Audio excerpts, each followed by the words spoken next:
자, 이제 함수열의 균등수렴에 대한 정의를 알아봤고요.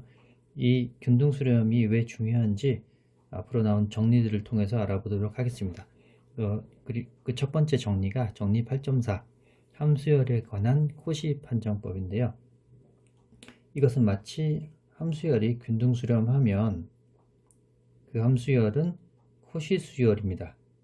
그러면서 또 함수열이 균등 연속인 함수이기도 합니다. 제가 앞서 함수열이 수열이면서 동시에 함수의 성격을 같이 가지고 있다고 말씀드렸는데요. 네, 그러한 함수열의 두 가지 성질을 이 정리에서 확인하실 수 있습니다.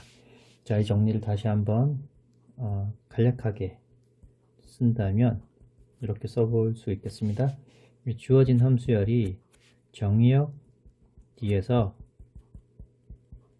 균등 수렴한다와 필요충분 조건은 임의의 양수 입실론에 대해서 자연수 n이 존재해서 그 모든 정의역에 있는 모든 x에 대해서 그 제시된 큰 자연수 n보다 더 큰 m과 n을 취할 때 n번째 함수열의 항과 n번째 함수열의 항의 차이는 입실론보다 작다. 이것이 필요충분 조건이다 라는 것이 정리 8.4번입니다. 자, 이제 증명을 한번 오른쪽 방향으로 해보겠습니다. 우선 가정에 의해서 주어진 함수열이 균등수렴이라고 가정했으니 임의의 그 정의역에 있는 x에 대해서 이 함수열은 극한함수로 수렴합니다. 자, 극한함수로 수렴하니 이 극한의 정의에 따라 임의의 양수 입실론에 대해서 자연수 n이 존재하는데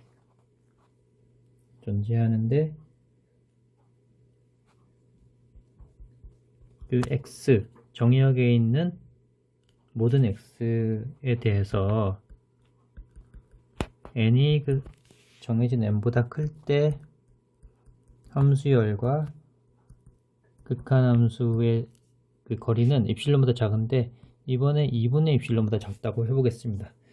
이것은 균등연속의 정의죠. 균등연속의 정의에 따라 이렇습니다. 그러면 또 이러한 그 x에 대해서 n보다 더 큰 m과 n을 한번 생각을 해보겠습니다. 그럴 때 이 함수열의 n번째와 함수열의 n번째 항의 차이를 한번 볼 텐데요. 이것은 같은 f of x를 빼고 더하면 이렇게 되고 삼각부등식에 따라서 fmx 빼기 f of x가 되고 역시 fnx 빼기 f of x가 됩니다. 자, 그러면 위에서 m과 n은 대문자 자연수 m보다 크다고 했죠. 클 때 이 m도 역시 m보다 크기 때문에 위에 있는 이 식을 만족하고 스몰 n 역시 이 식을 동시에 만족합니다. 이렇게 만족하게 되죠. 그러면 둘 다 2분의 입실론보다 작게 되고 입실론입니다. 즉 우리가 찾으려고 하는 이 결론을 도출했습니다. 반대로 한번 반대 방향으로 증명을 해보겠습니다. 자, 가정에 의해서 이번에는 가정이 이것입니다. 임의의 양수 입실론에 대해서 자연수 n이 존재해서 그러한 정의역에 있는 모든 x에 대해서 m과 n이 자연수보다 크면 n번째 함수열의 항과 n번째 함수열의 항이 임의의 양수 입실론이기 때문에 이것이 2분의 입실론보다 작다고 해도 상관은 없겠습니다. 임의의 양수니까요. 자, 그러면 이때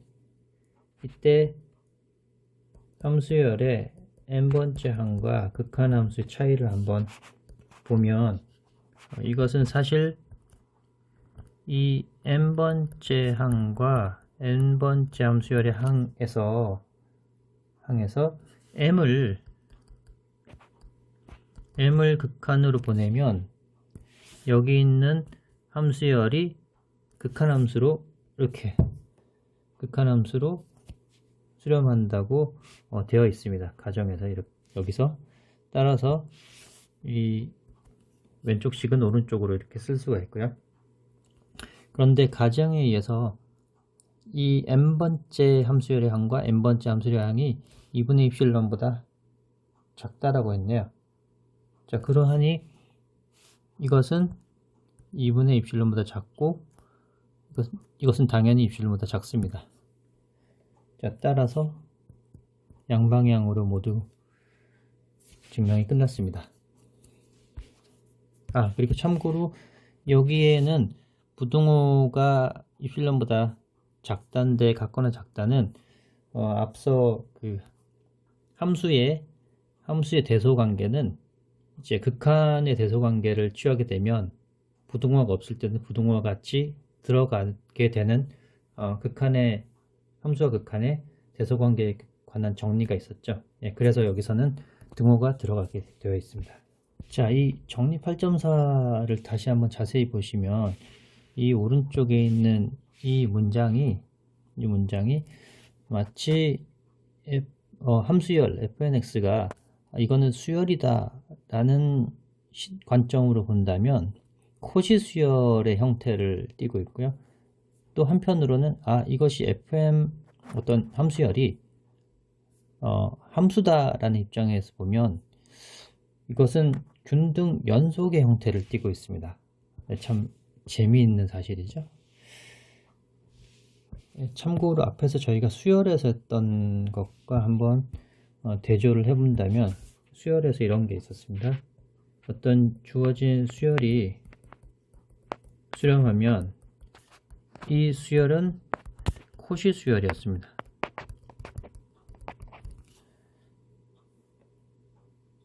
자, 그리고 이 수렴한다는 의미는 an이 어떤 실수 a로 수렴한다라는 거 쓸 수 있고, 코시 수열에는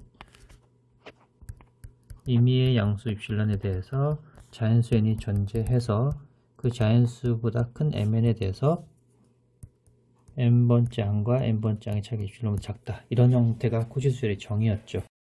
자, 다음 정리 8.5는 함수열 fnx가 균등 수렴할 때 또 중요한 성질 중에 하나입니다. 자, 이 명제를 한번 이해를 해보겠습니다. 자, 함수열 fn은 뒤에서 정의된 함수열이고, f는 마찬가지로 동일한 정의역에서 정의된 함수인데 함수열이 f로 균등 수렴한다 가정이고요. 그리고 또 하나의 가정은 각각의 함수열이 a에서 연속이라고 합니다. 모든 fn이 a에서 연속입니다. 즉 f1도 a에서 연속이고 f2도 a에서 연속이고 이런 식으로 모든 f 함수열에 있는 각 항이 a에서 연속입니다. 그러면 결론이 극한함수 f 역시 a에서 연속이다. 자, 이것을 좀 더 보기 좋게 써본다면 이렇게 써볼 수 있겠네요. fnx라는 함수는 D에서 실수로 정의된 함수이고, 함수 f는 역시 같은 정의역에서 실수로 정의된 함수이고, a라는 것은 정의역의 숫자 실수 하나입니다. 그리고 만약에 함수열 fn이 f로 균등 수렴하고, 여기 문장을 이렇게 써볼 수 있겠네요.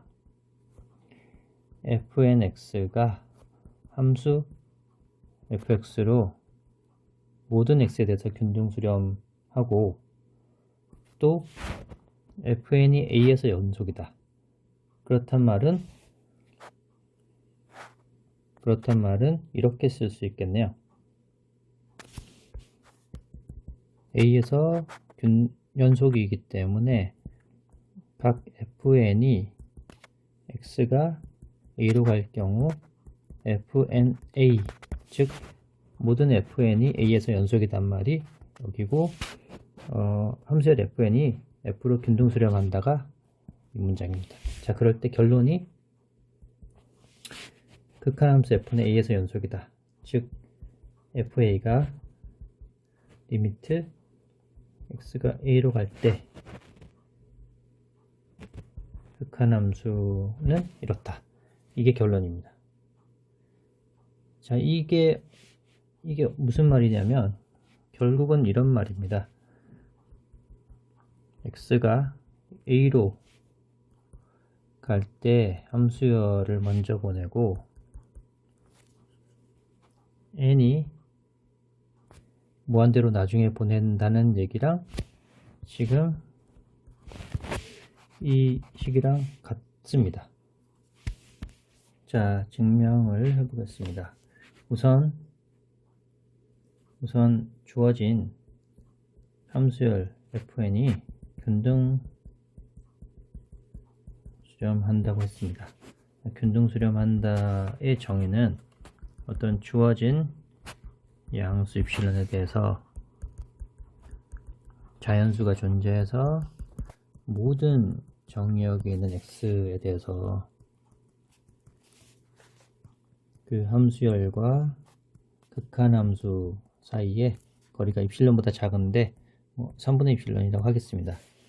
근데 여기서는 정의역에 있는 모든 x에 대해서 만족하기 때문에 그 정의역에 있는 a, 고정된 a도 당연히 이 식이 만족을 하게 되어 있습니다.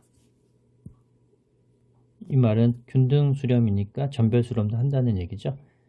고정된 a에서 전별 수렴도 역시 하게 되어 있습니다. 자, 그러면 여기서 fn이 a에서 연속이라는 가정도 여기 하나 더 있습니다. 즉 fn이 a에서 연속이라는 얘기는 이 문장입니다. 이것을 이제 해보면 주어진 입실론에 대해서 델타가 존재해서 x가 a의 델타 반경에 있으면 이 함수와 이쪽 극한값의 차이는 입실론보다 작습니다. 이번에도 3분의 입실론이라 하겠습니다. 근데 이 n이 지금 라지 n보다 큰 상황입니다. 큰 상황이니 당연히 라지 n에 대해서도 이 연속의 정의를 만족시킬 수 있습니다. 자, 이것으로부터 이 세 가지로부터 자, 이것을 1번, 2번, 3번이라고 보겠습니다. 세 가지로부터 우선 결론인 극한함수 f가 a에서 연속이다를 증명을 해야 되니 함수 f of x와 함수값 f of a의 거리를 봐야 되는데요. 이것이 입실론보다 작으면 연속이 되겠죠. 자, 여기서 f of x에서 fnx라는 함수열을 빼고 다시 더하겠습니다. 그리고 fna라는 값을 빼고 또 다시 더하겠습니다. 그리고 마지막으로 f of a 함수값. 자, 이것은 삼각부등식에 따라서 fnx 빼기 f of a 그리고 fnx 빼기 fna 그리고 fna 빼기 fa가 되겠네요. 자, 여기서는 이 부분은 어디서 보이냐면 여기 첫 번째 1번. 자, 1번에서 보입니다. 1번에 의해서 3분의 입실론이 되고요. 여기 1번입니다. 그리고 두 번째 여기 절대값은 여기서 보입니다. 2번이죠. 따라서 3분의 입실론보다 작고요. 마지막으로 여기 절대값식은 2번에서 보이네요. 자, 이것도 마찬가지로 3분의 입실론보다 작습니다. 입실론보다 작게 되고 따라서 이 함수값과 이 극한이 같게 된다는 의미이고, 이는 f of x가 a로 갈 때 f of a라는 의미고, 즉 이 함수,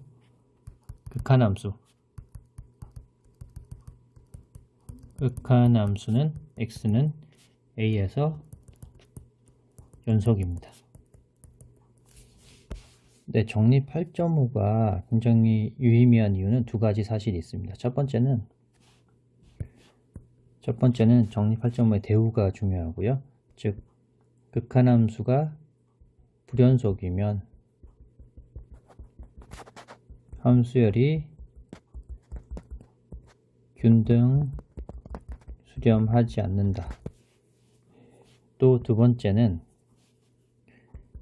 극한의 순서를 바꿀 수 있다. 이 두 가지 사실이 굉장히 유용하고요. 이 극한의 순서를 바꿀 수 있기 때문에 이후에 나올 극한과 적분의 순서, 극한과 미분의 순서도 바꿀 수 있게 되는 기초가 됩니다. 이제 균등수렴인지 아닌지를 판정할 수 있는 굉장히 좋은 툴이 하나 생겼는데요. 그것을 예제 8.8에서 한번 보겠습니다.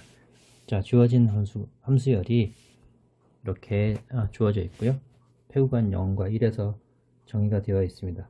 그러면 극한함수를 한번 구해 보겠습니다. 극한함수 f of x는 우선 x가 1일 때를 한번 보면 극한은 2분의 1로 가게 되어 있습니다. 그리고 만약에 1이 아니고 0에서 1 사이라고 한다면 이 극한은 1로 가게 되어 있네요. 즉 극한함수 f는 x는 1에서 연속이 아닙니다. 자, 정리 8.5의 대우죠. 극한함수가 연속이 아니면 주어진 함수열이 균등연속이 아닙니다. 네, 이 균등연속의 정의에 따라서 입실론 n의 정의에 맞춰서 이것이 균등연속이 아니라는 것을 밝힐 수도 있지만, 이렇게 극한함수를 구해서 굉장히 편하게 균등연속이 아니라는 것을 판정할 수 있게 되었습니다.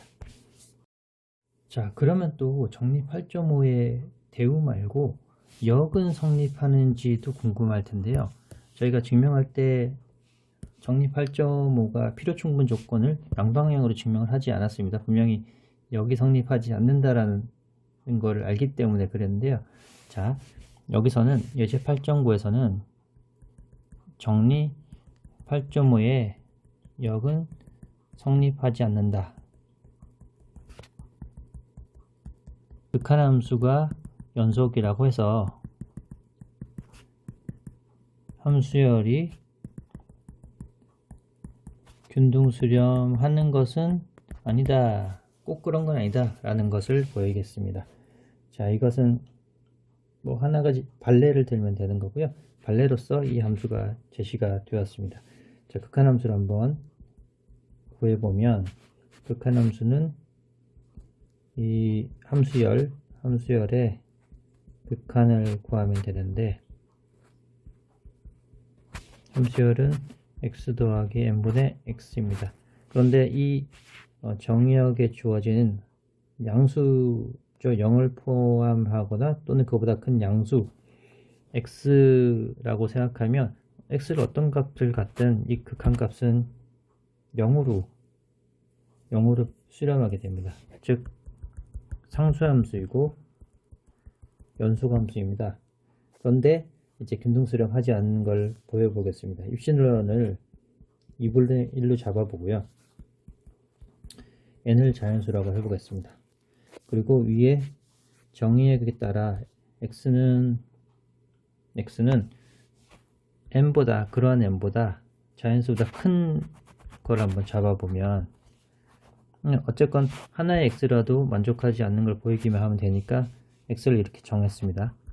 그리고 함수열과 이 극한함수의 차가 입실론보다 작으면 균등요속인데 큰 걸 보이겠습니다.